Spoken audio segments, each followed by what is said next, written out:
lang kayo nangabubuhay sa laman, nabubuhay din kayo sa Espiritu ng ating Panginoon. At bilang mga kapatid, hallelujah, nabubuhay sa Espiritu ng Panginoon, kung tutugunan natin ang ating laman, ito po ay mananagana at patuloy po ito sa pagkakasala. Ngunit kung ito po ang Espiritu ng Panginoon na mayroon tayo, kung ito naman ay tutugunan natin, ibig sabihin, ipipid natin yung pangailangan ng spiritual natin na buhay, hallelujah. I do believe na ito rin naman ay mananagana at lalago sa iyong buhay.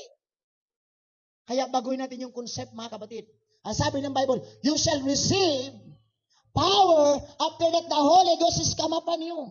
But the problem is sometimes, mga kapatid, talunan tayo sa kaway. Misan duguan tayo. Para sa akin, walang problema na misan talunan ka sa gawa ng kaway. Misan duguan ka sa gawa ng kaway, mga kapatid. Walang problema yan. Pero ang pinakamahalaga, mapagtagumpayan natin ang lahat ng bagay na yan.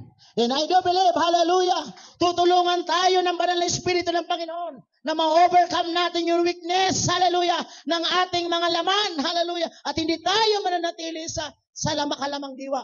Instead, tayo po ay maging buhay espiritual. At patuloy natin ito siya palaguin, panaganahin natin sa buhay natin sa pamagitan ng panalangin, sa pamagitan ng pag-aayuno, sa pamagitan ng pag-aaral ng salita ng Panginoon, sa pamagitan ng pagdalo natin sa church, hallelujah. Kaya kung bakit tayo may online ministry, kaya kung bakit tayo may Bible study, kaya kung bakit tayo may midweek service, mayroon tayong Sunday service, at hindi nawawala doon ang salita ng Panginoon. Kasi ang focus, mga kapatid, para lumago tayo spiritual, tumatag tayo, mga kapatid, upang hindi tayo matalo sa mga makalamang diwa ng sanlibutan ito, mga kapatid.